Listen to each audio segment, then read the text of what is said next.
Let not your heart be troubled. You are listening to the Sean Hannity Radio Show podcast. The preliminary information from police sources, and I emphasize your world, my former world, preliminary, subject to change. It is a man in his middle 20s probably, possibly from Bangladesh. Been in the country about 7 years, who supposedly was setting the device off in the name of ISIS. So definitely a terrorist attack, definitely intended. As to whether the device malfunctioned or didn't function correctly, that'll have to be determined. As of the moment, he is apparently the only injured person in terms of from the event. Possibly others from the noise of the explosion, maybe ear issues. Police have him in custody, talking with him. Again, this information is all preliminary. There will be a significant investigation of the area in question, as you might imagine, that bomb squad, etc. There will be delays down at the Port Authority throughout most of the day while they conduct that investigation. It was in a passageway between the subway system and the Port Authority, between 7th and 8th Avenue. Any evidence that there's an uptick in attempts or... Most clear evidence that we had the bombing the night after I left my term as commissioner, Jimmy O'Neill's first night in office. We had just several weeks ago the attack along the Hudson, the bikeway, and then we have had this one. That's 3 attacks, definite terrorist attacks. The pace is quickening, as we have been indicating that it would. New York continues to remain the focus of interest because of what is happening right now, the intense publicity that anything that happens in New York brings about. And so this is something that we can anticipate. These attacks are going to increase. They're preliminary facts. So it just happened a couple hours ago, so you have to understand these are preliminary facts. At approximately 7:20, in a below-ground walkway, which connects the I&D line at 4-2 and 8th Avenue with the IRT line at 4-2 and 7, the shuttle at Times Square, and the 1, 2, and 3 train, police were called to a reported explosion. Responding units found an injured 27-year-old male. We've identified him as Akayed Ullah, Akayed-Ullah. He had burns and wounds to his body. Preliminary investigation at the scene indicates this male was wearing an improvised, low-tech explosive device attached to his body. He intentionally detonated that device.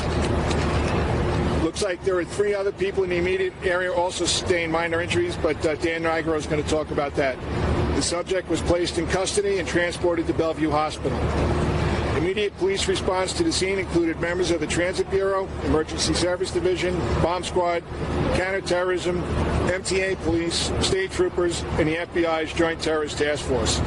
In addition, the NYPD Strategic Response Group and Critical Response Command were assigned to other key transportation hubs in other locations throughout the city as a precautionary measure. This incident was captured on transit system video. A further review and interview of witnesses is underway.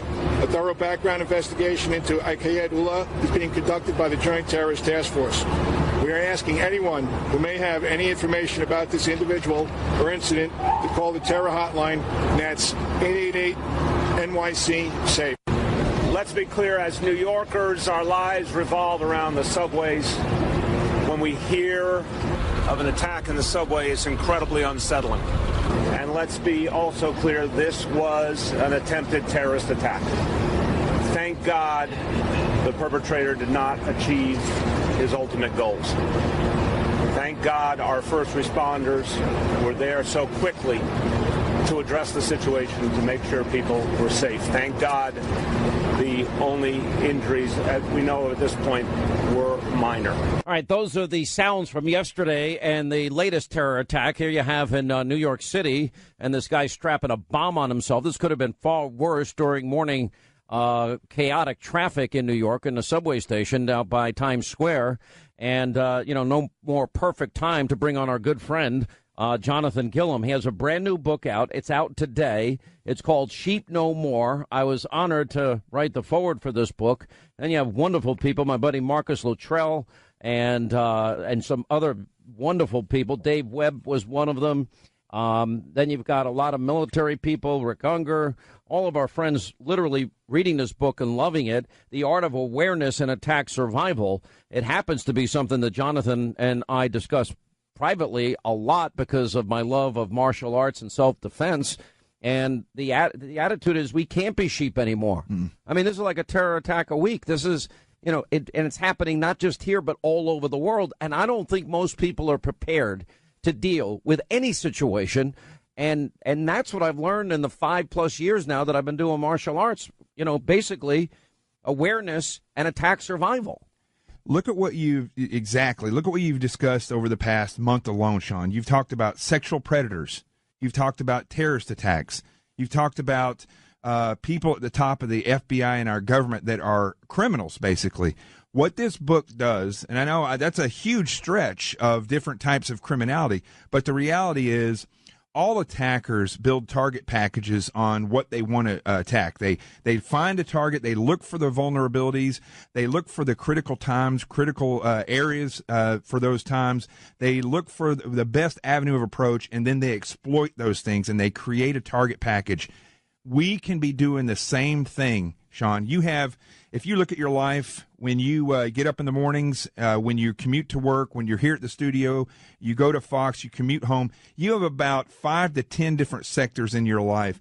And you literally, in each one of those sectors, have between 5 and 7 types of attacks that could happen to you. Once you discover those and you look at it from the attacker's point of view, there's no surprise anymore. You're going to know who, why, where, when, and how they could attack you, and then you either avoid it or you mitigate the circumstances. And it doesn't matter if it's a Harvey Weinstein or if it's an ISIS guy trying to blow up Times Square. Once you realize who they are and where they're coming from, you can mitigate those things. I agree. One of the things that has been really amazing is the military and many observers, as soon as Donald Trump changed the rules of engagement and allowed the military to do their job, and we're not guiding wars through Washington. Right. We have been able to deeply degrade ISIS at a level that even military guys on the ground said that they were shocked about.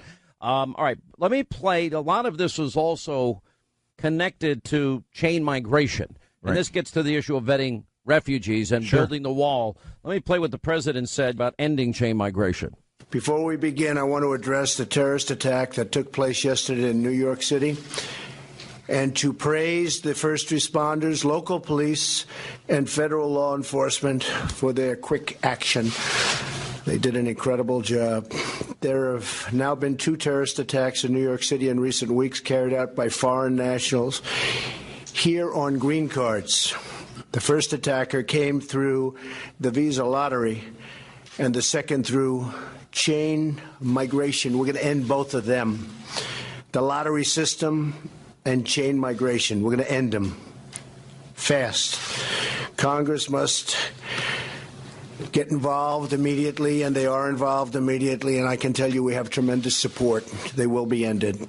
This is the simple common sense that needs to be applied to every person in this country in terms of if they want to survive, which is, I'll get into that in a second, that you talk a lot about in the book. Sure.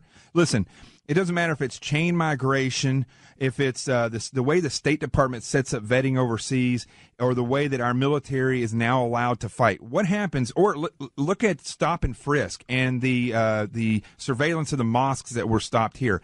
When we have bad policy that's set up strictly because of politics, either eliminating something or creating a void, where that void is at is where bad people exist, and that's how nefarious people operate. They look for those voids.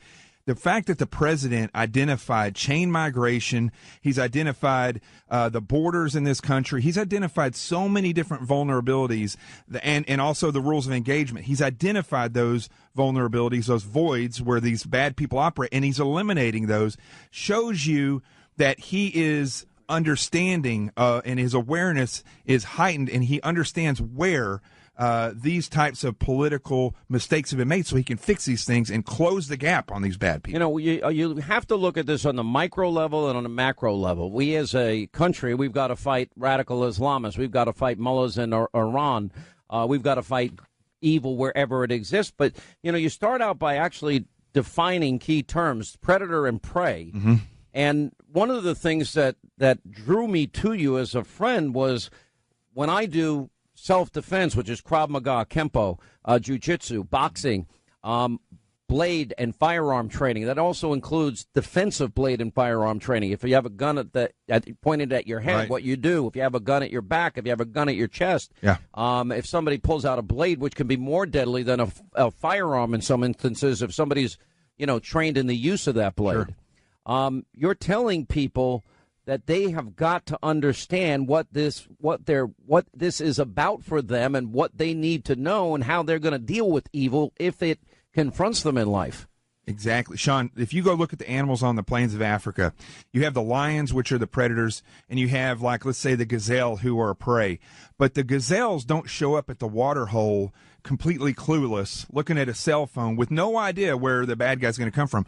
They actually know exactly how the bad guy works, but they have to put themselves in that environment to get water. So they know how to act, not just react. They know where the bad guy's going to come from, and that's why they're constantly looking, observing, and then if something happens, they react, or with action, right? So action beats reaction. I know you hear that all the time. That is where people need to get in their mind. The average person walking through the streets of New York City, they've got their headphones on or in their ears, or they're text walking, or they're talking on the phone. They have zero situational awareness. And I've talked about this 100 times when I think really if we look at the mass shooting in Vegas, as soon as it happened, what did people do? They assumed that it was fireworks instead of assuming it was an attack. And then, and this is I'm not hitting on anybody for this because this is where we have to get away from this mindset. But the promoters, the sound people, the lighting people, what'd they do? They sat there and tried to figure it out, and they turned the lights on, and everybody laid down. They pretty much just presented a huge target. No different than if you go in a range and you have a static target. Now you can see everybody. So if they had understood the reality that we're in, maybe you wouldn't have as many drinks when you go there. But if you hear some popping over, instead of saying that's probably fireworks, you say, I think that's gunshots. Let's keep the lights off and already have a plan. Not make it up there. Have a plan. But it's where you sit in restaurants, for example. I mean, there's certain little things that you can do to increase your safety odds that if something happens, or even a movie theater, for crying out loud. Every place, I can guarantee you, the majority of places you go, take when the Ariana Grande concert was blown up, right? Had you done these parents had done any type of online surveillance of that area, they would have known that is the drop-off and pickup area. They should have told their kids, wait 10, 15 minutes, be the last ones out of the stadium. We'll get you down the road here. Don't come out this area. That's a critical area, and that's a critical time. Unfortunately, they don't think like that, and those kids and those adults are dead now. All right, quick break. We'll come back more with Jonathan Gilliam and his brand-new book, Sheep No More. Jonathan Gilliam continues with us. His brand-new book out today, Sheep No More. You can get it on Hannity.com. I don't think people are fully aware of the dangers that police, law enforcement have to deal with every day, and maybe they shouldn't have to be aware of it, but I do think that there's the thing that bothers me, and this is for a lot of my friends. I ask them all the time, what are you going to do? What happens if? And I run through scenarios with them. Right. And I'd say the vast majority have no clue what they're going to do if something happens. And that what if game that you talk about in the forward and we talk about in the book, that what if game is really, that's what we're doing here. It's one of the most important things that you can do. You can start teaching kids this at 9 years old. You can teach old people this. The reality is, like truckers, a lot of truckers listen to this radio show. Yeah.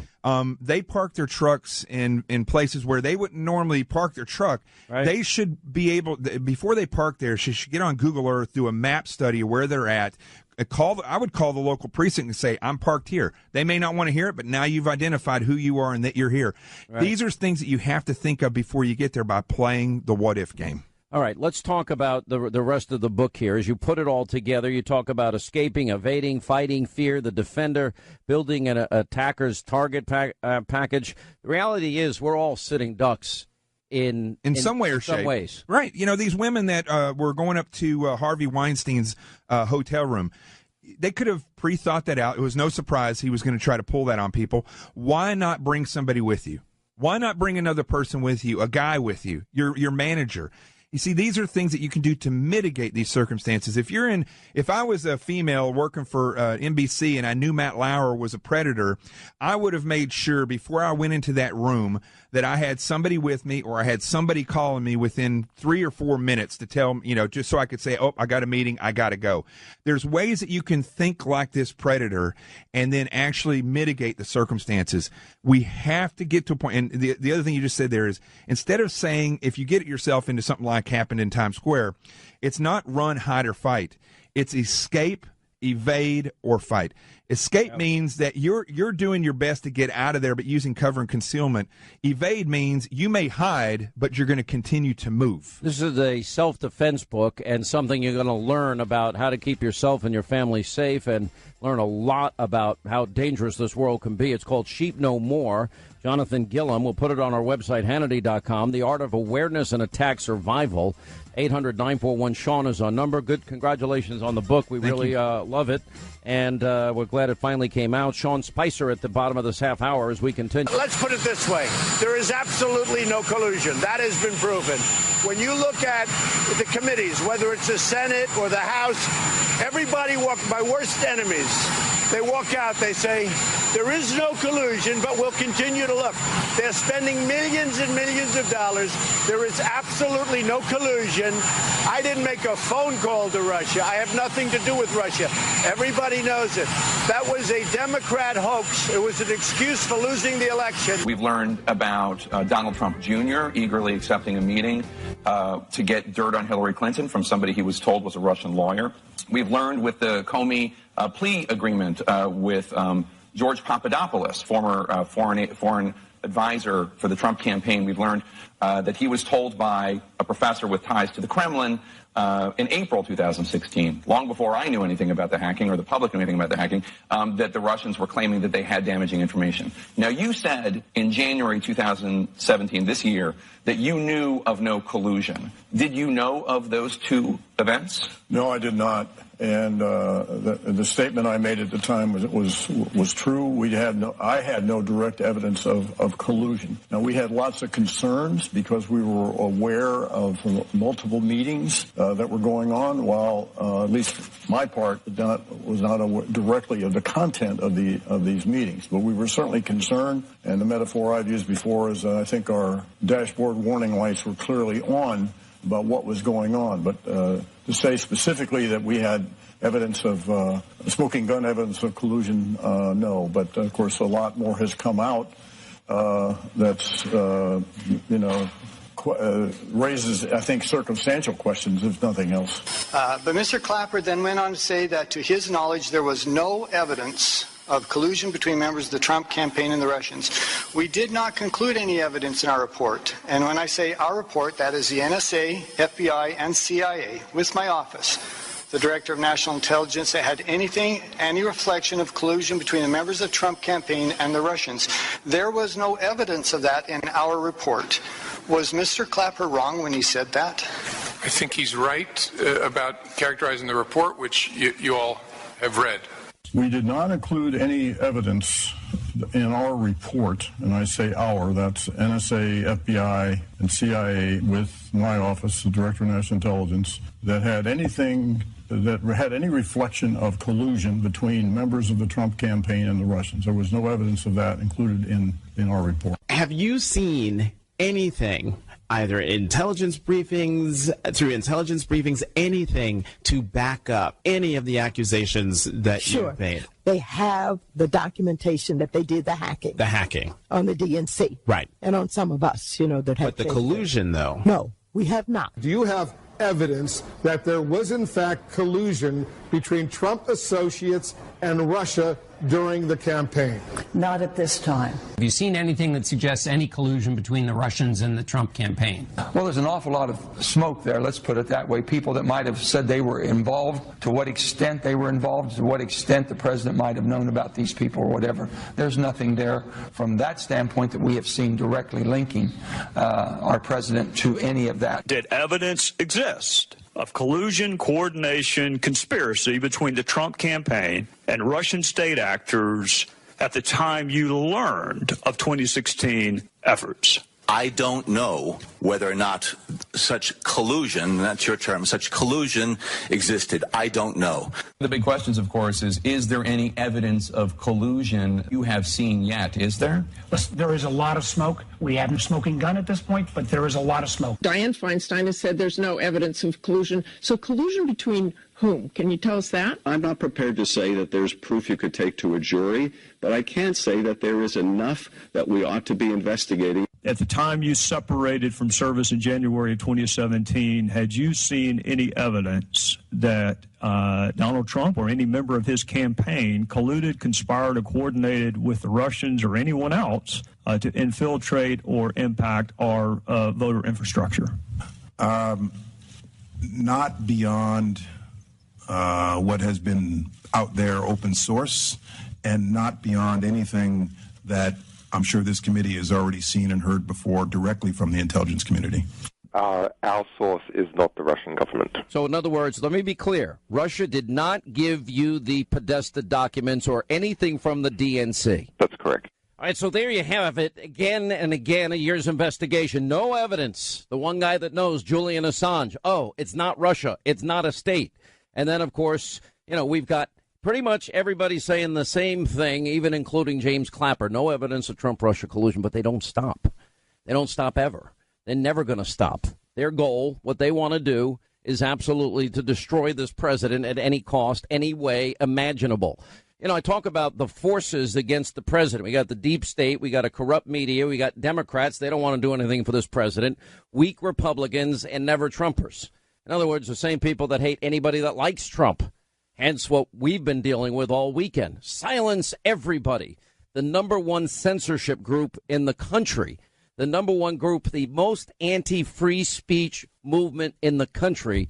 They want a world without Fox, without talk radio, without Rush, without Levin, without Laura, without Sean Hannity. That's the world they want to live in. Bought and paid for by millionaires and billionaires. Anyway, here to discuss all of this, Kirk Wiebe, former senior analyst, NSA. Bill Benny. Benny is with us. Rare in-studio appearance. Former technical director of the NSA World Geopolitical and Military Analysis and Reporting Group. Welcome, both of you. Bill, it's nice to see you in person. Yeah, how are thanks. you? Good to see you, too. How many years NSA? 32 as a civilian and 4 in the military. All right, so that's 36 years of intelligence. We started out the presidency of Donald Trump with like a leak a day. Yeah. And one time on this program, you told me that every email, every text message, every phone call that we make, every American is being metadata stored. Yes. Everyone. Right. Yeah. Isn't that illegal? Isn't that a violation? Of course it is, yeah.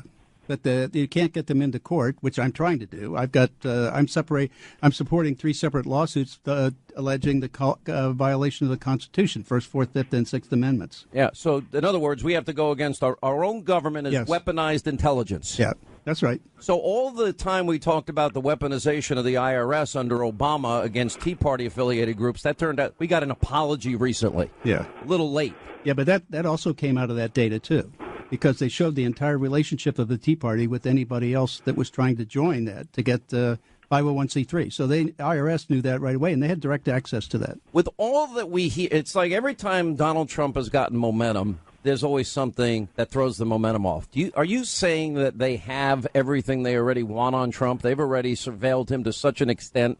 Like, for example, I believe that it may turn out to be the Fusion GPS Russian propaganda lying dossier. Was that used as a predicate for a FISA warrant? That very well could be. I don't know for sure, but certainly that is a possibility. Yeah. But even beyond that, you're saying there was more surveillance. Oh, yeah. They take in everything that we're saying and doing. Everything. Can you prove that?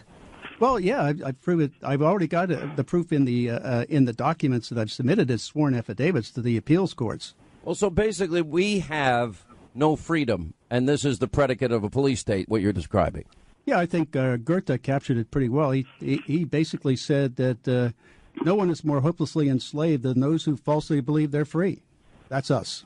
Kirk, do you agree with everything that Bill's saying? Absolutely, and I wanted to point out that they're not just storing metadata, Sean. It's content as well. Meaning what? A good bit of evidence for that is when the Congress says, oh, we're going to forego, quote, about, unquote, stuff when we under FISA. We're not going to look at that anymore. Well, you can't look at about if you don't have content. Mm-hmm. So that's a direct admission.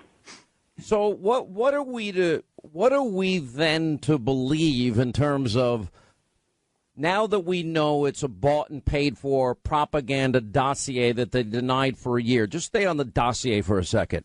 What are we to believe? Did Hillary Clinton knowingly paid for Russian lies to help influence the American people and win an election? And now, are we able to prove that, finally? Well, I think we will be able to. I think we're coming close. I don't know that we have the access necessary to do that definitively, but all the arrows certainly point in that direction. So, Bill, I've talked to people that are in your crazy spy world community, and they're very interesting people to me. Look, I like spy novels. I like Jason Bourne. I think all that stuff is very cool. But the sophistication of intelligence gathering today, isn't that way beyond the comprehension? For example, any phone call can be tapped into, way beyond the comprehension of most people. But here's my question. Are you aware, is there such a thing as a deep state? Define it if it is. And what are they actively trying to accomplish here? Well, I mean, I would put the intelligence community, all the agencies, as a part of that deep state, along with the part of the Congress, the intelligence committees, and I would also include the FISA court. And when you say deep state, define that. Well, it's the government behind the government that's basically pulling the strings, telling the supposed government where to go and what to do. That's why I called the Praetorian Guard for the country. They basically determine who the emperor is and what he does. And Donald Trump broke that cycle. Yes, he did. And that's why there's widespread anger. That's right. But I've got to imagine, like you, there are plenty of good people in the intelligence community because they put their lives on the line to spy on our enemies using the powerful mechanism of intelligence gathering for our benefit, right? That's right, yeah, but they're not the ones in charge of the agencies, and those are the people who are really a part of the deep state. Do you have names of people? Like, for example, we talk about Obama holdovers. We see the unmasking. Why would Susan Rice and whoever, the UN ambassador Power, right. Samantha Power, why would they be unmasking Americans? Well, I mean, if somebody's collaborating with WikiLeaks, they would certainly want to know who that is. And so if they unmask them, then they would know. So when I interview or talk to Julian Assange, they unmask me? Yeah, just to know who you are or what you're doing. And also all of your conversation with them, if you're on the phone, or if you email them, all of that data is captured and reported. But if I'm talking to, my brother-in-law, are they taking that conversation too? Yes. Yeah, and the evidence I was accumulating showed that they were using translation devices to automatically do it, to try to get an 80% correct translation of the conversation on the phone. Almost in real time, I hear they can do that. Very close, yeah. Unbelievable. All right, we'll take a quick break. We'll come back. 800-941-SEAN is our toll-free telephone number. You want to be a part of the program. And Congressman Jim Jordan, Matt Gaetz are going to join us. They are saying the Attorney General, Jeff Sessions, needs to appoint a special counsel or it's time for him to go. We'll explain straight ahead.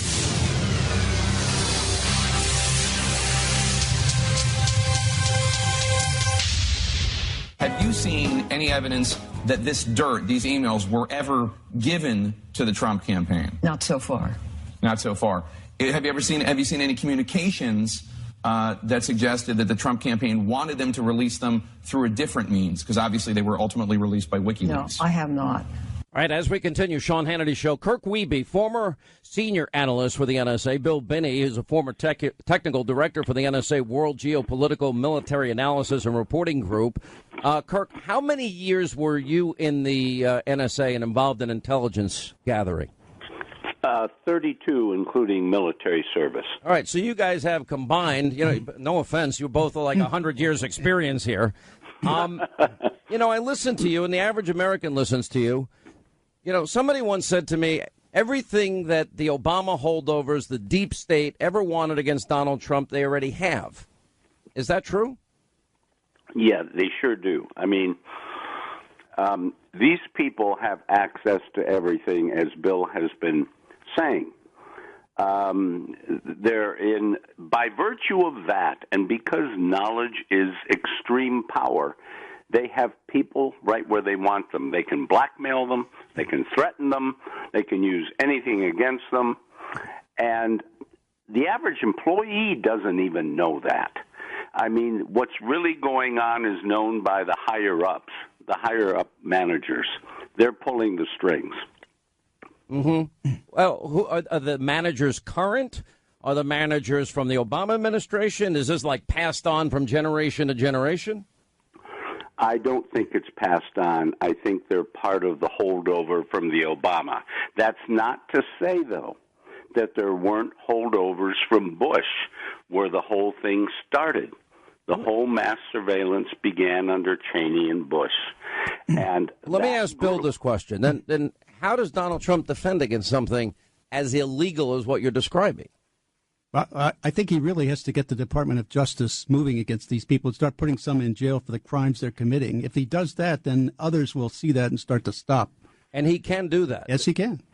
Well, it has to be his Justice Department, and they got to move, which we're going to talk about in the next hour.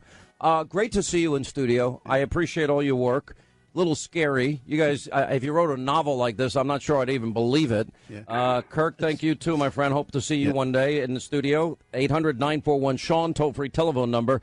Freedom Caucus Congressman Jim Jordan, Matt Gaetz of Florida, they're coming on. They said the wait's over.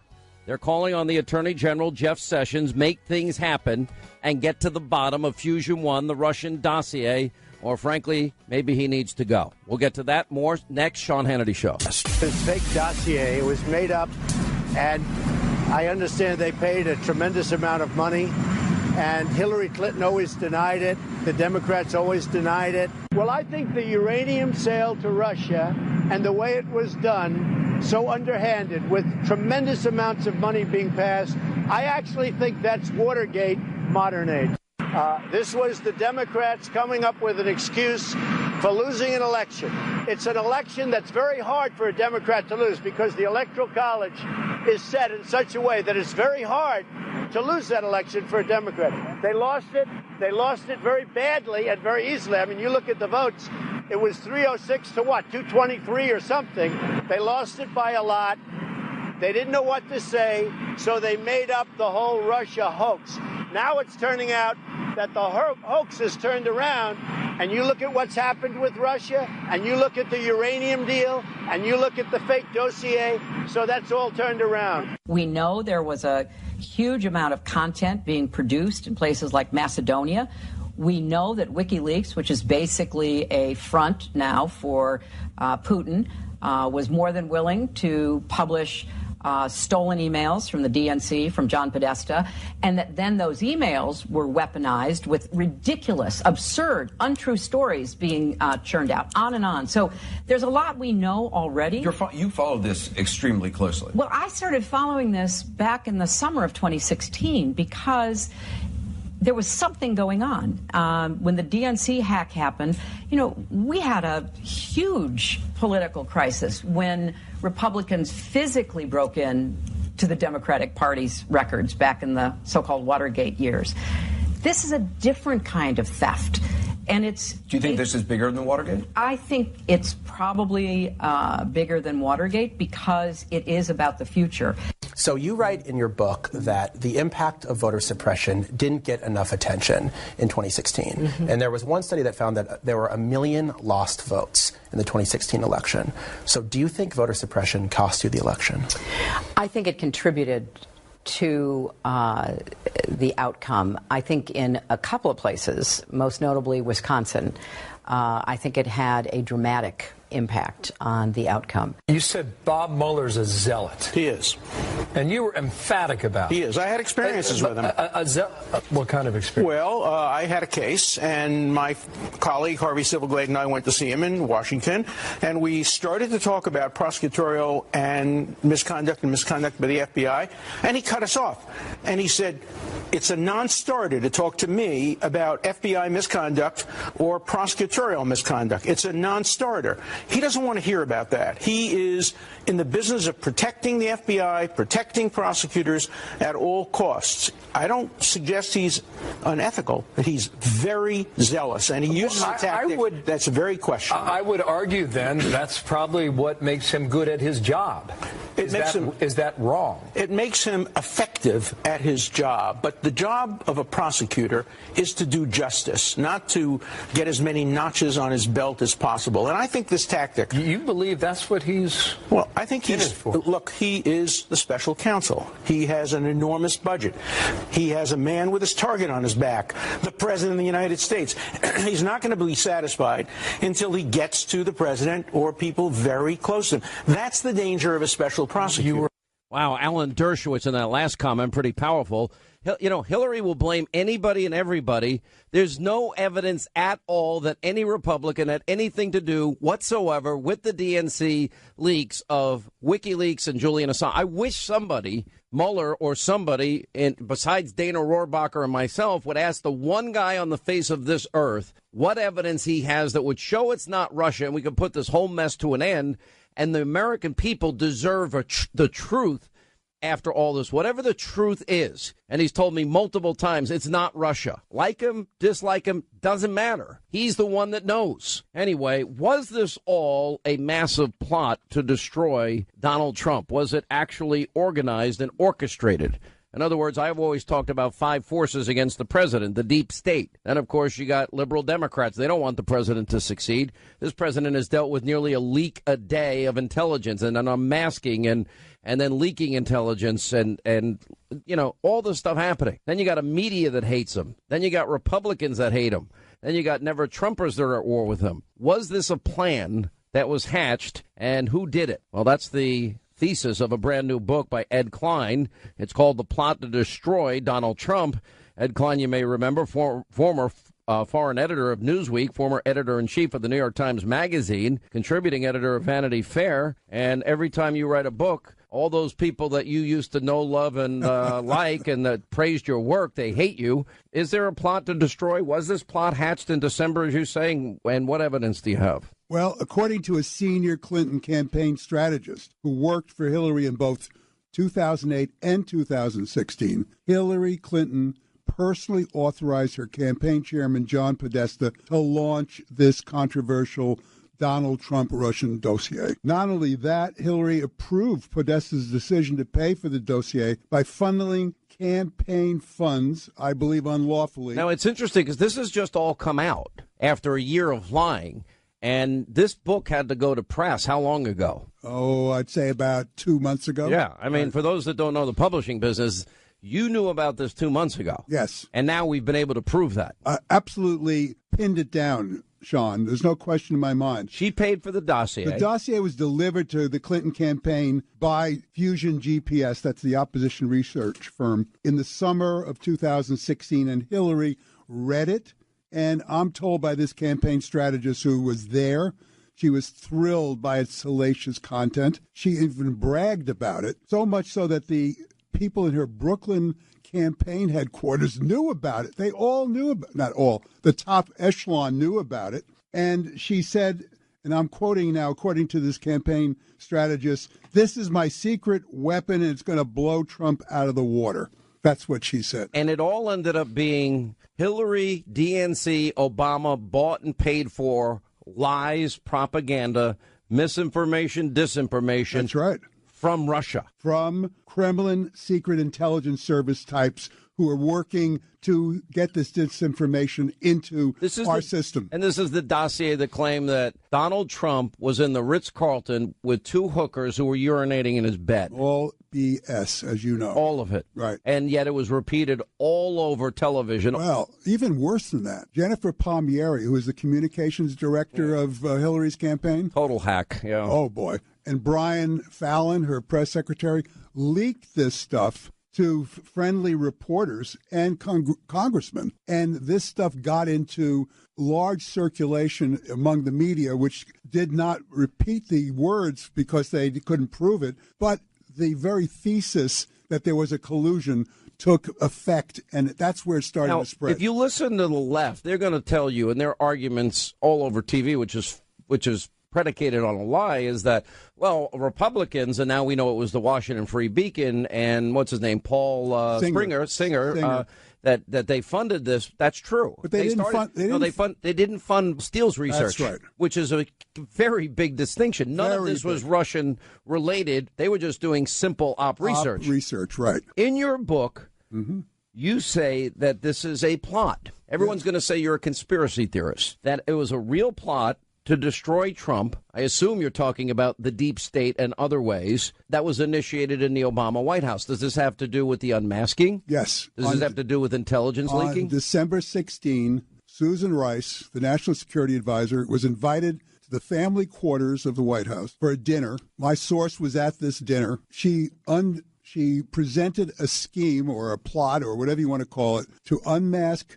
the names of Trump aides and advisors that were gathered when the NSA was doing electronic intercepts, and to unmask these names. And then she asked the president for permission to spread these names throughout the intelligence community with the knowledge that if she did so, they would leak to the press. This is where it all began in this meeting, and the president sat there and approved it. So Obama.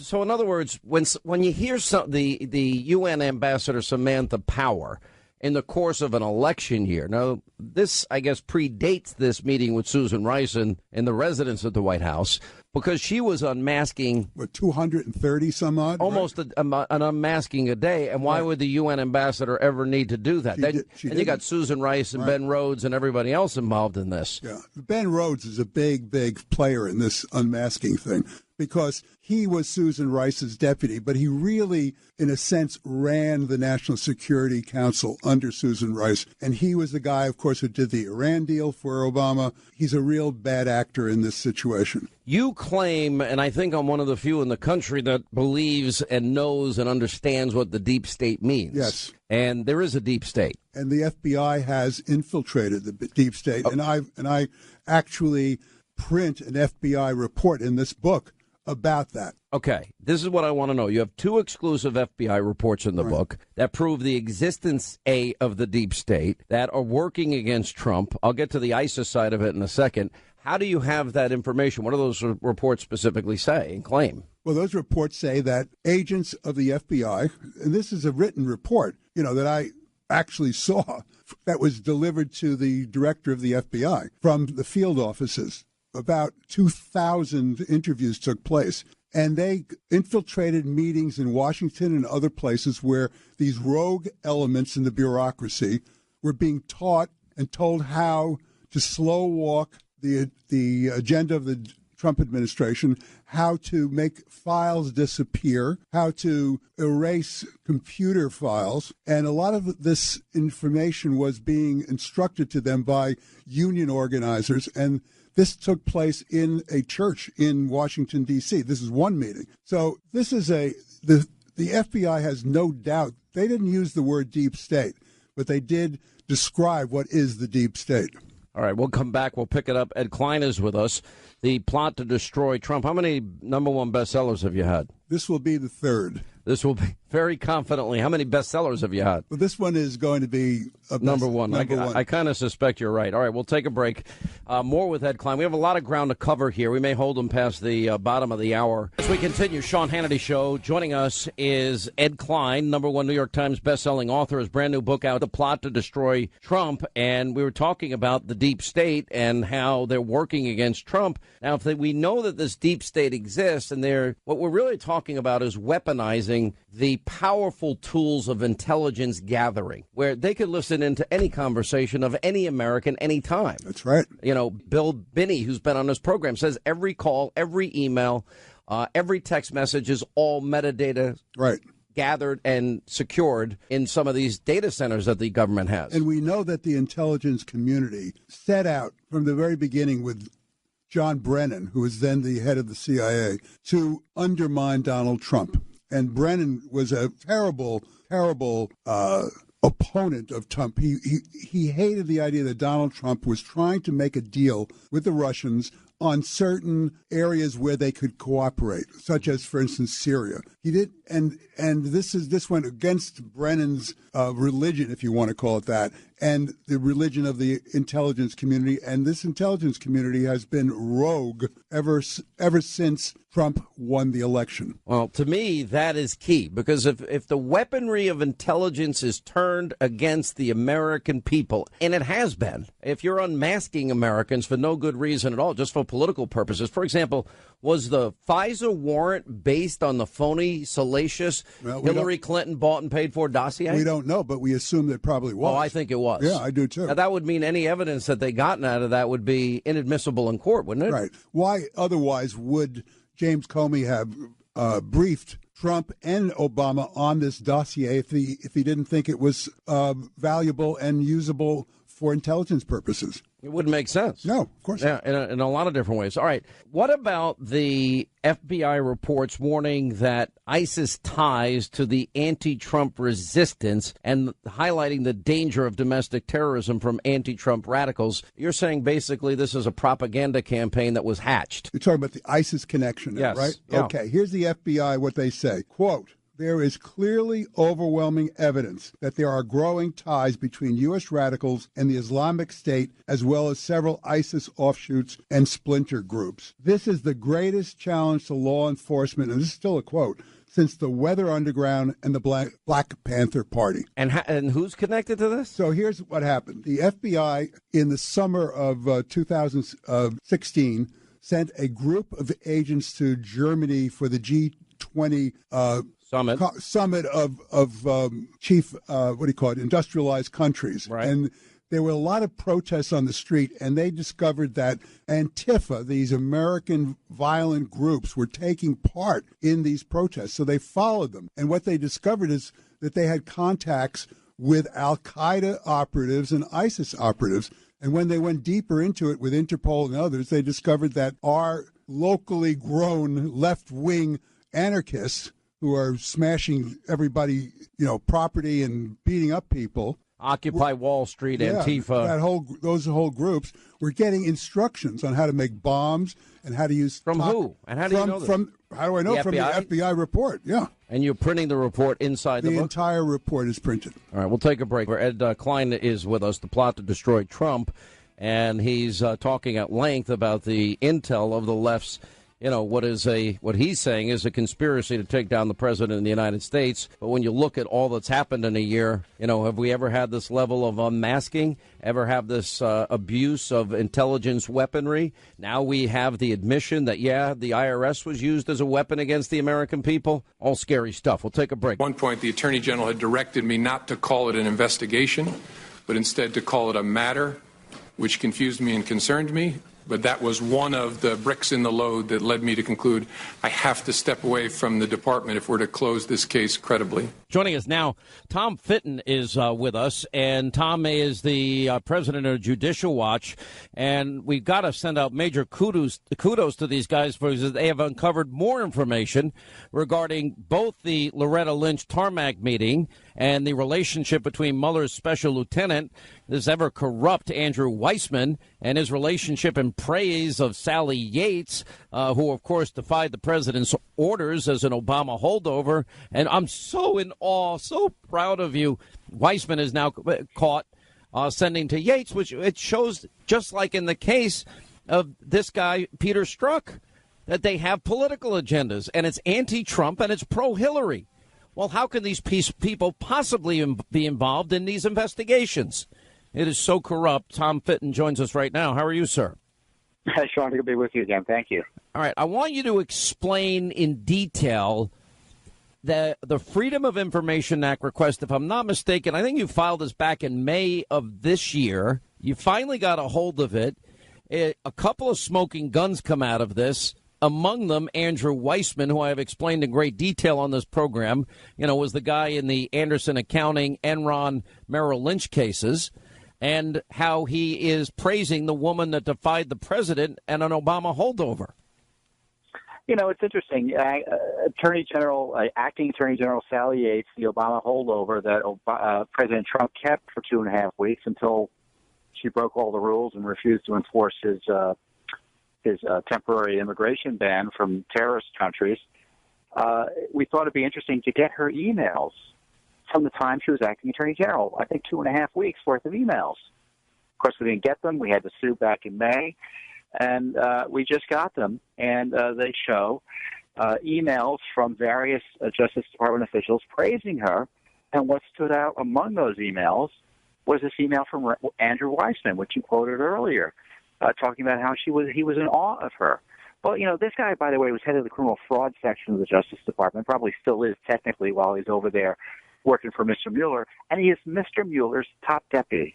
I mean, the Flynn prosecution, but this is a guy behind it. Listen, remember, he was accused of making up laws that don't exist. He was accused of holding exculpatory evidence in the case of those poor Merrill guys that ended up going to jail for almost a year, and it turns out they did nothing. And the Supreme Court scorched him 9-0, as did the Fifth Circuit Court of Appeals. But he's also we now have an email showing that he was praising a government official for breaking the rules and standing against President Trump's enforcement of the rule of law.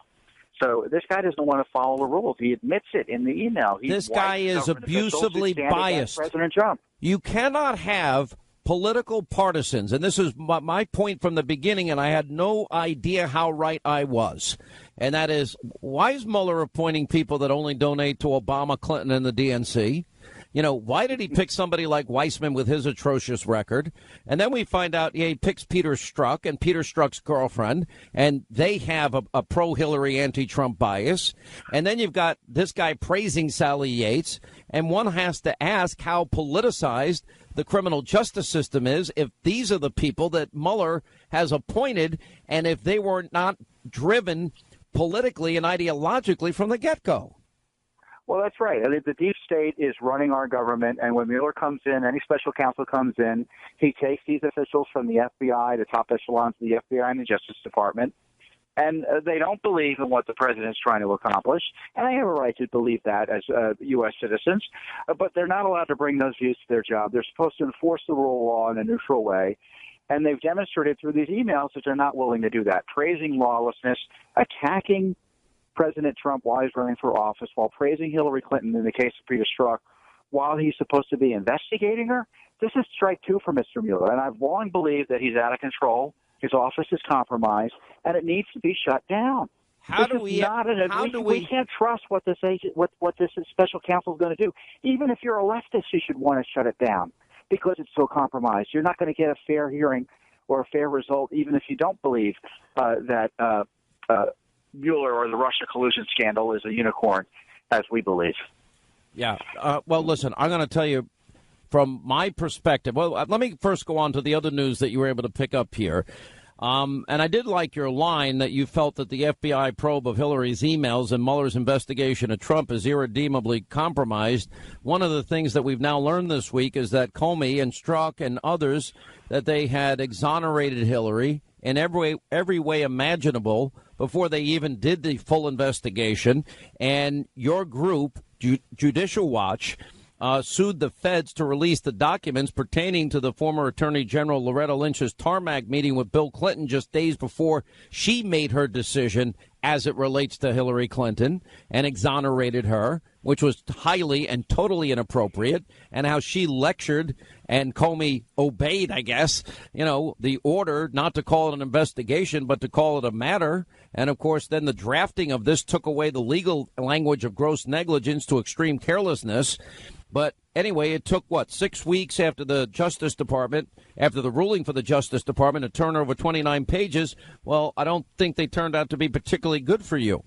No, it's really outrageous. First of all, those pages, we caught them red-handed fighting because the FBI told us initially they looked for records and couldn't find any. But we caught them because the Justice Department told us they had records with the FBI. So the FBI said, oh, whoops, look what we found. Mm-hmm. And the documents show what they were trying to hide. The emails show that they were more concerned about a whistleblower in the local Phoenix Police Department who told a reporter about the meeting and details about how it was coordinated. The Clinton-Lynch meeting needed to be coordinated. It was not just coincidental because of the security details involved. And they were more concerned about that leak than the meeting itself. no emails about the meeting itself, and they're talking about getting the leaker and stemming firmer damage from further disclosures. This is what your FBI was doing last year as it was faced with this crisis that even the Attorney General, General Lynch, said at the time, cast a shadow over the investigation. Their concern was going after the leaker. Well, we learned a lot this week. First, we learned about this guy, Peter Strzok. Then we learned about Peter Strzok's girlfriend, who was also working for Mueller. Then it was your revelation about Andrew Weissman. Now we're hearing today about, Jeannie Ray, who was a part of, I guess, the law firm where Mueller worked, which, by the way, 99% of their donation dollars went to Democrats. But anyway, Ray was also the personal attorney for Obama's deputy National Security Advisor Ben Rhodes, and her name was atop this bombshell report of George Papadopoulos striking a plea agreement with Mueller's special counsel, and she left the law firm to work on this Russia case, as a lot of other people did. They must have all been led to believe that their careers were giving up millions of dollars, that their careers were gonna soar because they were gonna, double down and basically undo the election of 2016 by taking down the president. And it didn't matter that it was a team of partisan hacks doing it. Who was running the Justice Department? Rod Rosenstein nominally is supposed to be running the Mueller investigation. He's answerable to Mueller. We can complain all we want about Mueller, and we're right to complain. But at the end of the day, it's Tom, Rosenstein who's responsible for shutting him down. Rosenstein said, I'm satisfied today with Mueller's work on the Russia probe. Well, the president should intervene and tell Mr. Rosenstein, as his boss, the American people aren't satisfied, and you need to assure that that operation is being run ethically. And if you can't, you need to shut it down and replace the personnel. We cannot leave the Justice Department to the bureaucrats. And Rod Rosenstein may be a nice man, but he's one of the establishment, and he is not going to do the right thing unless pushed. Well, I mean, it raises a question that I was discussing earlier today with my good friend and colleague Greg Jarrett, and that is, he says Mueller needs to go, everybody needs to go, we need to start all over with another special counsel. And my argument is, well, for crying out loud, the most partisan people for a year, they couldn't find any evidence of Trump-Russia collusion. Now we're going to spend another boatload of money and another year of our lives hearing over and over again from this corrupt fake news media about Trump-Russia collusion when we've got no evidence, when you have the biggest hit people on the job, and they couldn't find it. We don't need a special counsel to prosecute mortgage fraud. And we might need a special counsel to investigate what the special counsel was doing in terms of abusing General Flynn. But beyond that, you're right. There's nothing to be investigated. And to the degree there are issues with people filing foreign agent registration forms late and such, that's something a low-level prosecutor in the Justice Department can handle out of his back pocket. I got to take a break. When we come back, Judicial Watch President Tom Fitton, he's the one that discovered Andrew Weissman and, of course, his bias against Donald Trump. We continue with Judicial Watch President Tom Fitton. Of course, he has been the one that has filed all these Freedom of Information Act requests, and he discovered that Andrew Weissman is, in fact, just like this guy Peter Strzok, somebody that loves Clinton and is not a fan of Donald Trump's. One of the things that I really admire about you and your group, and the same with the ACLJ, I know Jay Sekulo's group does it, and the same with Mark Levin's group, Landmark Legal Foundation. I mean, all of you guys do phenomenal work. You guys have focused a lot on getting documents that the government is constantly trying to hide through Freedom of Information Act requests. But I know for a fact that you guys that they delay and they obfuscate and they obstruct, and then you get back redacted, emails and redacted information that are meaningless because they really don't want us to have, a full and complete knowledge of who they are and what they're actually doing. Well, that's true. And what's most disconcerting, it's still happening, especially with the Clinton email issue. You've got this Justice Department, this State Department, still protecting and defending Hillary Clinton, stalling the release of emails, redacting everything. They don't want us to go forward in any aggressive way over the Clinton email matter.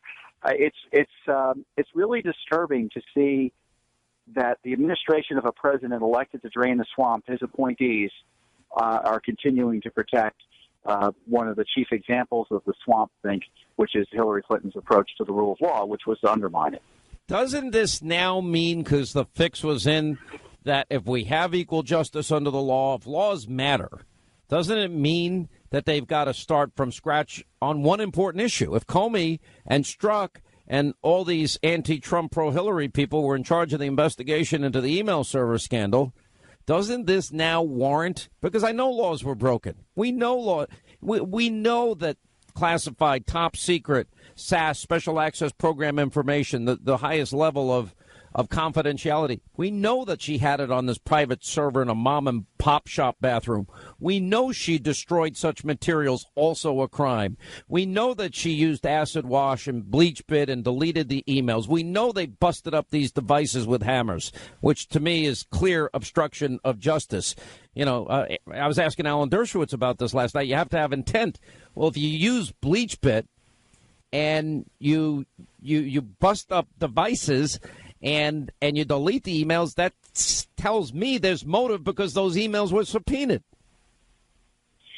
Look, we started off the segment talking about the FBI agent who was a Hillary fan and an anti-Trump hater. He was running the Clinton investigation.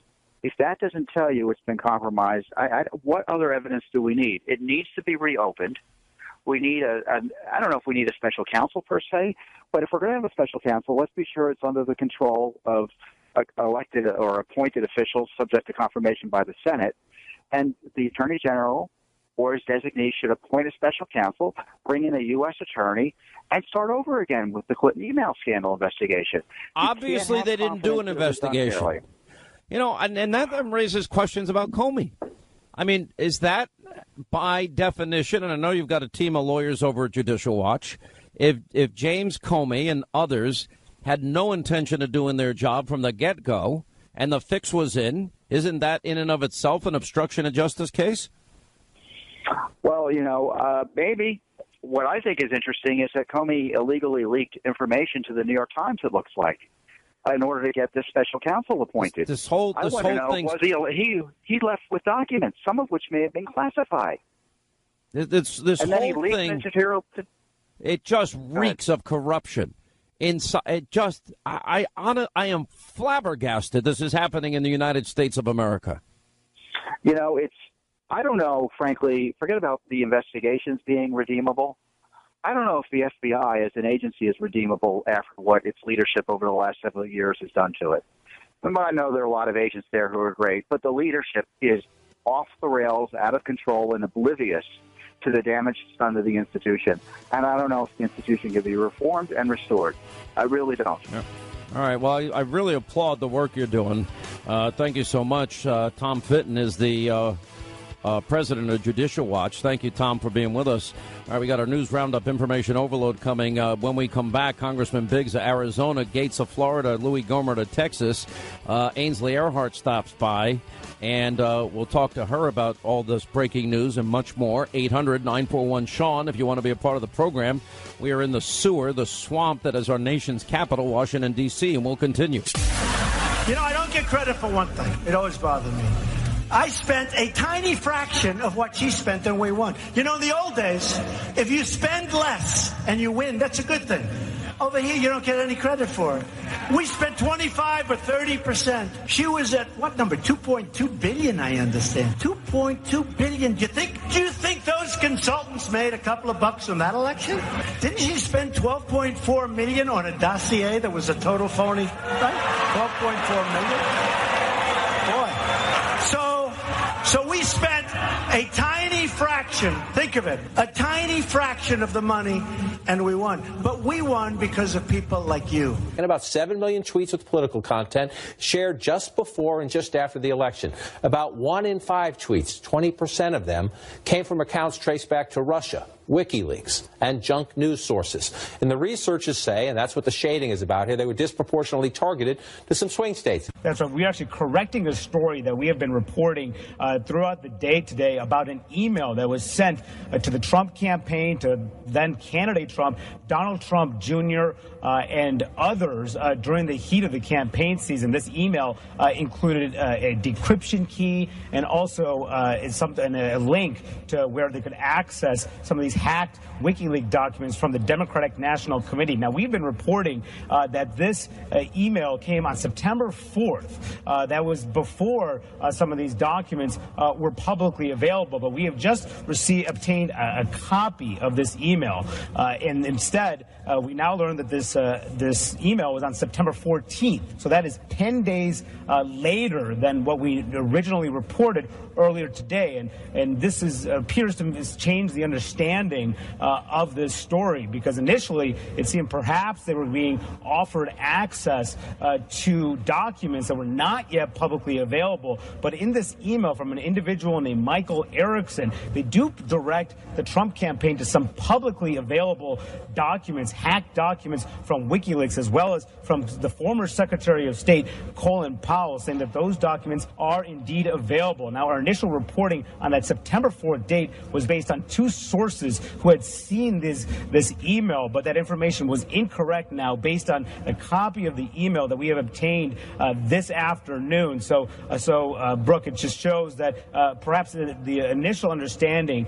of what this email was perhaps is not as significant as what we know now based on this email. Whoops, more fake news. Shouldn't be a shock. Hour 2, Sean Hannity Show, 800-941-SEAN is our toll-free telephone number. You want to be a part of the program. I don't think now it's every day pretty much the fake news industry, the destroy Trump media, comes out with something wrong. The president, yeah, right, he didn't spend as much money as the Democrats or Hillary Clinton, but it was Hillary's campaign. They are the ones that paid Fusion GPS, that paid Christopher Steele for the phony, lying Russian propaganda dossier that was cited so often in the campaign. It was designed to pay for it so they could influence you, the American people, during the election and the lead up of the election. And it's something we need to pay attention to. Greg Jarrett has written a column saying Robert Mueller and his politically biased team of prosecutors need to go. We have gone through in great detail who these people are, Democratic donors. And we learned a lot last week about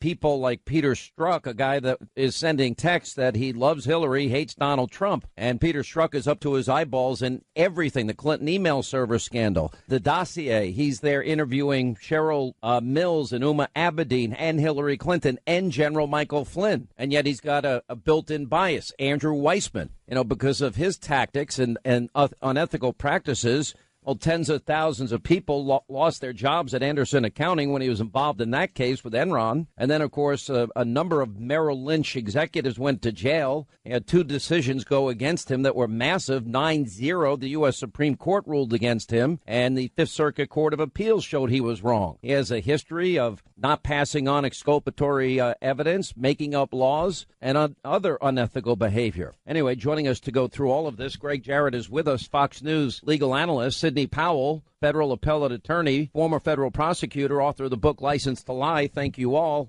Let's start with you, Greg. I don't even know where to begin here, but between the media going off and telling one lie after another breathlessly, hysterically, and then having to pull back day after day, and this team that Mueller has put together, I can't believe it's happening in our country. Mueller sabotaged the credibility of his own investigation, and he has only himself to blame for what might have been a probe that was viewed with trust and confidence by the American people. But Mueller chose to assemble a team of incredibly biased people to go after Donald Trump to try to undo the election and remove the president. Look, there are plenty of qualified, skilled lawyers across America who do not have a political axe to grind. Mueller should have chosen them. Instead, he chooses people like Weissman, who was there celebrating the night Hillary Clinton was supposed to win at the Javits Center and was defeated. He hires Jeannie Ray, who once represented Hillary Clinton in her email scandal. And then, of course, Peter Strzok. Is Peter Strzok the only FBI agent in America? How is it possible that this one guy was the lead investigator in both the Comey investigation of Clinton and the Mueller investigation of Trump, with incredible now declared bias? It's there, the evidence is there, and he's been kicked off the case. How do we get and this? It's entirely possible that Strzok is the person who presented the FISA warrant to the FISA court. Have we confirmed now that the FISA warrant, that they used the information that Hillary Clinton and Hillary's DNC, she was running it according to Donna Brazil. Do we now know if that dossier for a certainty was used to get a warrant against Donald Trump, the candidate, and or Donald Trump, the president-elect, and maybe even as president? Do we know if that was used in that case? Well, nobody's seen the FISA warrant application, at least nobody that I know of. But I think they've admitted to some extent that the dossier formed some sort of basis for it. Congressman Jordan's questioning of Christopher Wray the other day was very telling, mainly in what Mr. Wray would not answer. And one thing I'd like to point out, too, is that Mr. Wray was actually Weissman's supposed supervisor in the Department of Justice overseeing the Enron task force investigation after 2003, when Mr. Weissman sent the 4 Merrill Lynch executives to prison on an indictment that didn't even state a federal offense, while he hid the evidence that showed they were innocent. You know, I just treated all of them. I'm having a hard time because a lot of your book, License to Lie, is about Andrew Weissman. It's a chapter and verse about how unethical this guy is. Why would Robert Mueller, knowing this background, choose this individual? Because he likes him and trusts him, and that's the kind of activity he wants conducted in this case. That's the only possible reason.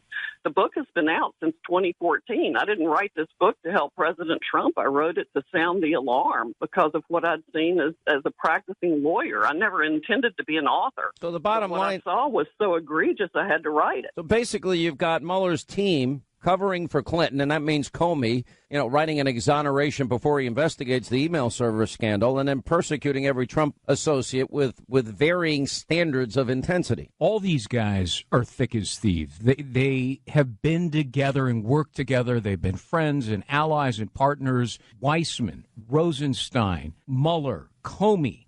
It is bewildering to me that the Department of Justice would allow this to unfold, and Congress needs to take action. They need to put a stop to this, and Jeff Sessions in particular needs to stand up and say, in order to restore integrity, I'm stepping in. I'm going to unrecuse myself to reorder this, and then I'll recuse myself again. But he needs to replace Mueller and the team of partisans that Mueller has put together and replace them with people who are fair and impartial. Rosenstein, who made the appointment because of the recusal of Jeff Sessions, he said he's happy with the way Mueller's conducting this investigation. What does that tell you? It tells you he's happy with the indictment so far and the guilty pleas.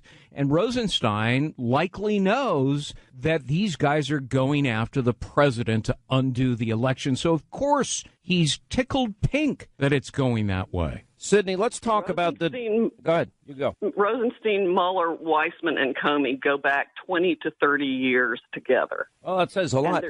You brought up a case once, and that was the Departmental Disciplinary Committee for the first Department New York Bronx counties, and there's a whole background about the Enron task force and the Merrill executives and all of the people from Anderson Accounting. Some 85,000 people, I believe, lost their jobs there. What was your involvement in that? I was co-author of the grievance filed with the New York Bar against Andrew Weissman. Bill Hodes, one of the leading legal ethics experts in the country, took the laboring oar in filing the grievance, and he did it pro bono because we were both so outraged by the prosecutorial misconduct we saw in the Merrill Lynch case. And what was the outcome of that? Oh, you're going to love this, Sean.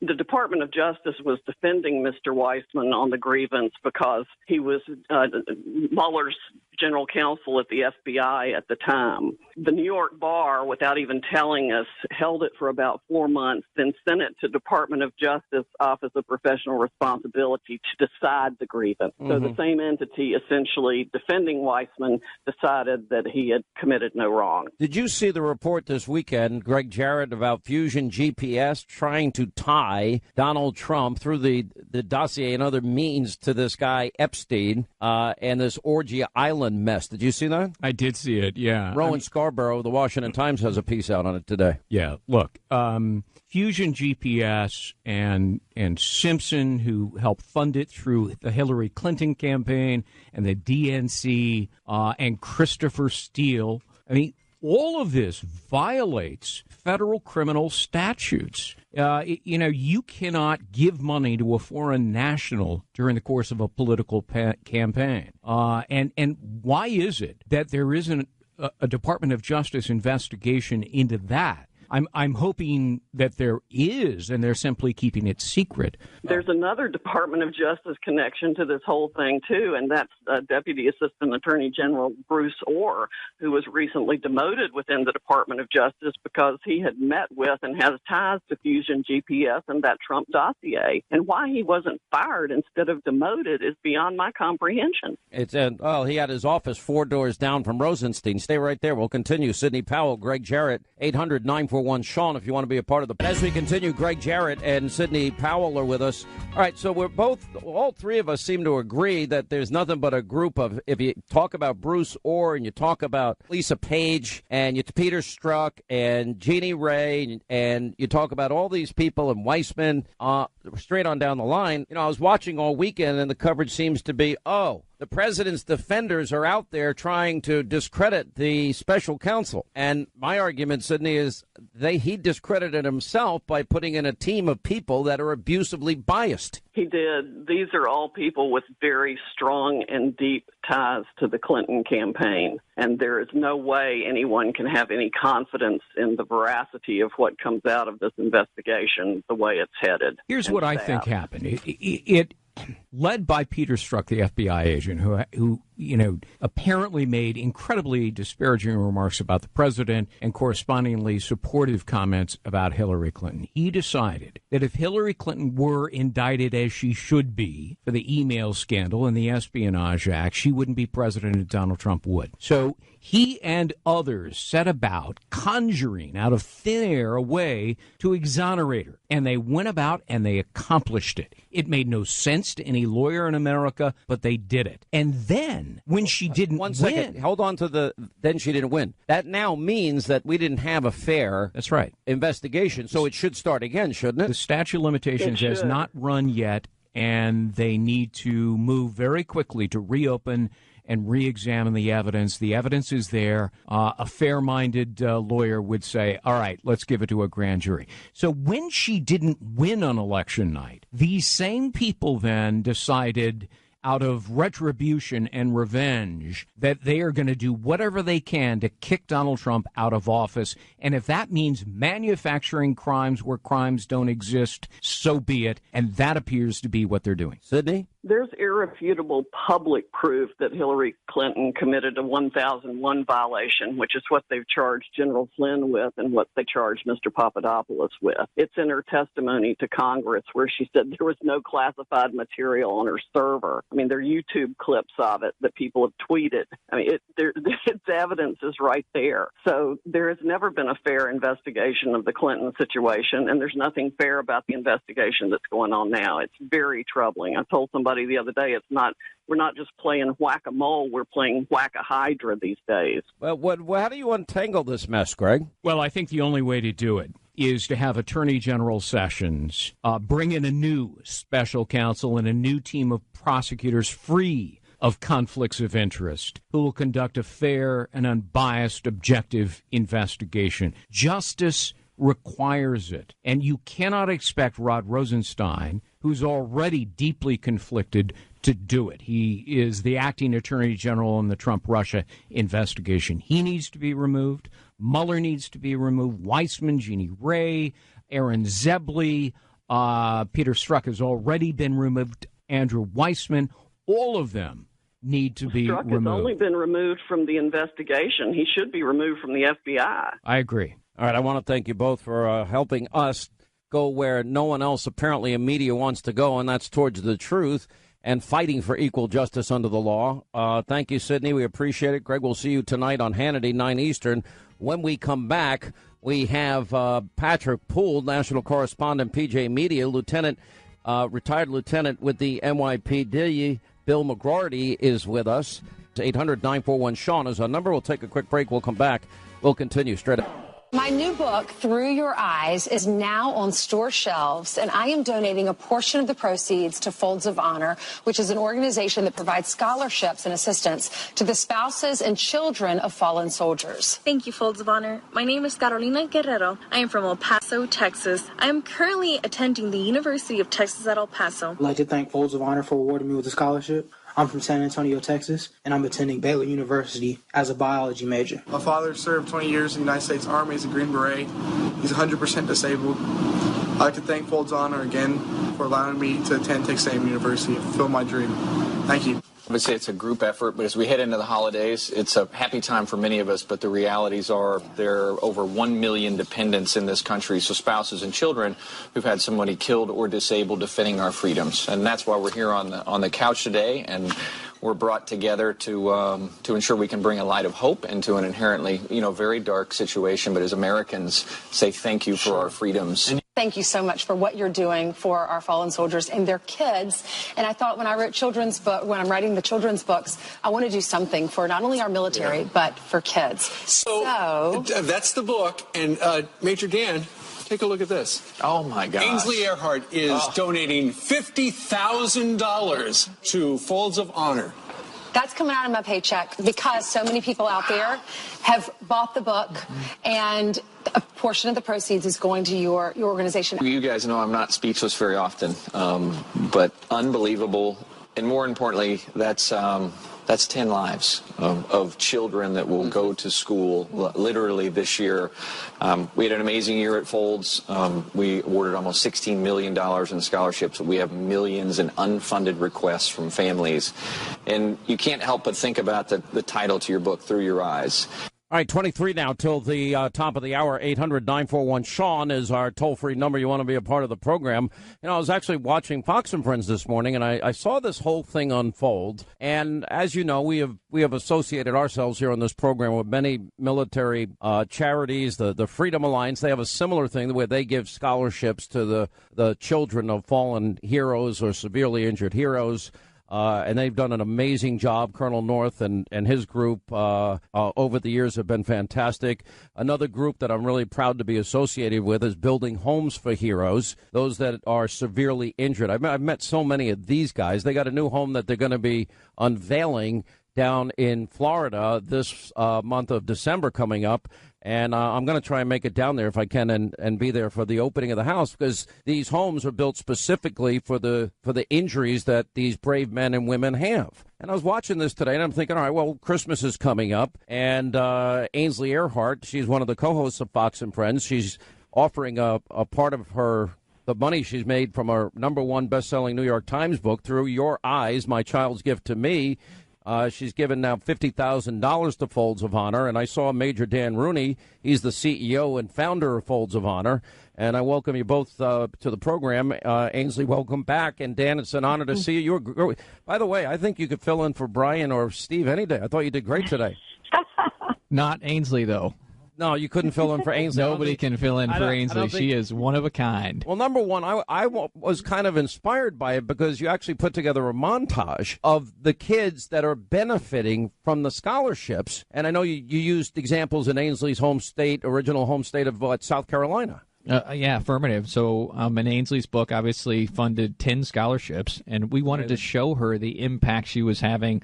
Over $500,000 deployed this year into the state of South Carolina.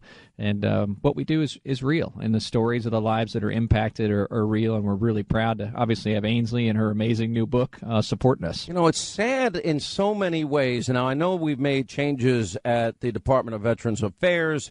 I mean, we know how atrocious the VA hospitals have been.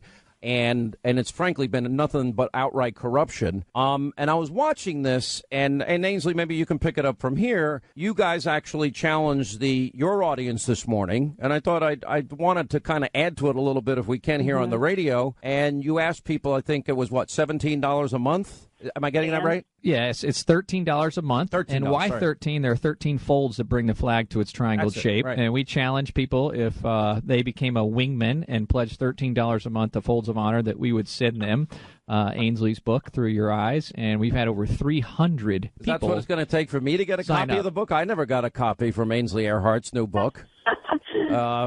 But I'll give you a copy, Sean. But all right, so what drew you, Ainsley, to this charity? What was it? I mean, there's a lot of good charities, and I know actually you helped over a couple of Christmases when we did homes for building homes for heroes. What was it about Folds of Honor that drew you in? That you donated all this money? Yeah, I was really torn because I love Freedom Alliance. Of course, I love building homes for heroes. We've been involved. Sean and I have with that charity for a very long time.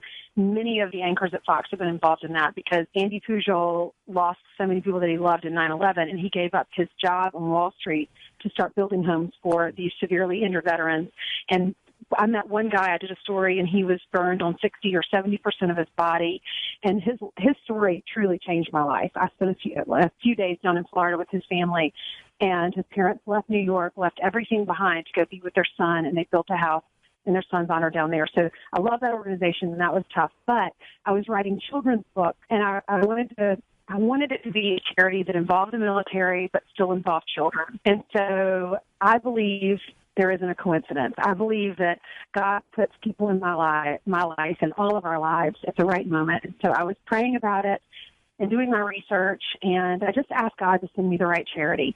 And so our executive producer on Fox and Friends, Gavin Haddon, said, "Have you heard of Folds of Honor?" And he said, one of my really good friends, and they've since become best friends, Dan Rooney, just started this organization.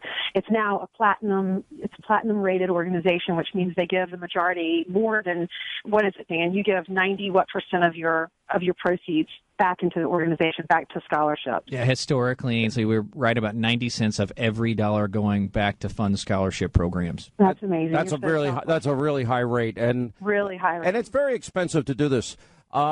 And by the way, congrats on this is your second book, Child's in a series now, Through Your Eyes, My Child's Gift to Me, and you do give to Folds of Honor with every book that you're selling. And but I watched this, and it made me today watching the whole thing because I do give to these other charities. Why don't you tell us, Dan, how did you come up with this concept? Because there are 13 folds, which by the way, I couldn't do it. But I love when you see troops with reverence fold our flag. That's why I was so angry at the NFL this year. But not to make it political, I'll drag you into my mess. But I'm like, don't take it. Too many men have fought, bled, and died fighting under that flag. Yeah, Sean, and I'm still in the fight. And so I'm a fighter pilot in the 301st Fighter Squadron, and I'll leave New York City tomorrow morning, and I'll be in a fighter jet going supersonic on Saturday. Wow. And so, from my perspective, and I'm the father of 5 daughters. Wow! And I think you know where you're going. I know where I'm going this weekend. You're not going to tell me where you're going. No, I could tell you, but I have to kill you. Too many people love you to do that. What do you actually? How fast do you fly? We get up over the speed of sound. So unbelievable. What's that like with that sonic boom, as we call it? Look at my hair. I have a face for radio. Wait a minute. As my buddy John told me. Your hair is tan. You got a tan on the top of your head. So listen, I've always thought having a shaved head makes you look tough. And a lot of my martial artist friends, they do that on purpose. It's worth at least a couple extra knots in a fighter jet. Oh, absolutely. Having a shaved head. But on a serious note, I think what you should do is take Ainsley up there with you and let her go through the sonic boom. I would love to take Ainsley, and there is no sonic boom. By the way, and we can film it, and we'll put it on Hannity, on my program. Well, let's do it. It started here. Ainsley, are you up for that? Dan, I will do it. I'm a mom now, so it makes me a little nervous, but I will do it. But Sean does this to me. When I worked for his show, Dan, he made me jump out of an airplane twice. Not really made me, but I did it for his show. Jumped out of the airplane twice and flew in an F-15. Well, by the way, I think even a worse assignment was sending you down a spring break for 3 summers in a row. One, I think, when you were expecting your baby. I know. Danny loves that story. Yeah, so I had to go down to spring break to set some of those kids straight because they were doing some bad things. Yeah, and she's trying off camera. You see the outtakes. She's saying, "Now listen, you can't be doing this. You gotta behave. This is all going to come back later in your future." Sean, Dan has 5 girls. He would appreciate it if I did that to his girls. I know. I got a daughter. I'm not. My daughter asked me to go to spring break. The answer is hell no. It's not going to happen. Now, listen. I can't sign up for the $13 a month, and I'm going to tell you why. Because I don't like to write a lot of checks. So I'm just going to write you one check that'll cover me for a few years, okay? And we'd be honored to pay it forward. But I know that our audience loves what you guys do. It's very important. we don't take as good care of our military as we should. And I was watching this morning, and frankly, Ainsley's $50,000 donation inspired me. What can we do? What can people do? How can they sign up for this $13 a month? They can visit foldsofhonor.org and become a wingman for $13 a month, and you don't have to write a check. We'll just hit your credit card every month, and those that sign up... That's a great way to do it. Now those that sign up, we're going to send them a copy of Ainsley's book as well. Is it autographed? Absolutely. Okay. Ainsley, you're going to autograph as many as they... Of course. Now, I want to ask you, I did look through your new book. I had to steal a copy that was in the green room because I never got a free copy like everybody else did. But Through Your Eyes, My Child's Gift to Me, one of the things that kind of amazed me about the book and was pretty interesting and inspiring to me is, as an adult, if it starts raining, I get pissed off. If I have to dig out my car from the snow, it kind of pisses me off. That snow. Oh, it's raining. And it's like when you think of, or if you look at children, and they're like, it's snowing. How? Look, it snowed. It snowed. I remember when I was a kid. It snowed. No school today. I was the happiest kid in the world. Then I'd go out and make snowballs, hang on the back of cars, and get arrested and get in trouble. But it was the happiest time of my life. And I think as adults, we really lose that, don't we? I think so. I think that's why on the book tour I've met so many grandparents that have been able to say, they love being grandparents. They love their grandkids. And I'll say, really, you can love your grandkids more than you love your own children? I can't imagine that now that I'm a parent. And they say, I'm telling you, it is so much better. And I'll say, why? And they said, because we've learned to take small steps. We've learned to slow down a little bit. The world was such a blur when we were raising our kids. We were so busy. And now we can relax and we can have fun with our grandkids. We can spoil them and then send them home. So that's why I really... By the way, the send them home part's the interesting part. Yes. So when they're tired and you have to put them to bed and they don't want to go to bed. I know. Listen, I know my kids never wanted to go to sleep. I know. Sean, I can't get enough of my daughter, though. But I was also 39 when I was pregnant with her. I wanted to have a child. We had some difficulties getting pregnant. And when I finally held her in my arms, I remember hearing a testimony from a man who said his child was born with a terminal illness. And every time the child would cry at night, he and his wife would take turns just holding the child. And he said every other parent was so frustrated when their kids would get to them in the middle of the night. But I loved it because I knew my child wasn't going to live a very long life. And so I thought about that when I had Hayden. And she has taught me so much about, we are all so busy. I think that we have our jobs, we have our kids. Oh, it's go. You never rest. Go. Yeah, It's true. Yeah. And so I think having her has taught me you can put down the pen and paper at work. You can pack up a little early. And I've worked so hard. I'm not encouraging people not to work hard because I've done that. And I've worked the crazy hours and stayed the overnight for, years on end at Fox News. But she's just taught me what's really important, and that is just to enjoy the quality time that I have with her and to slow down and take a breath.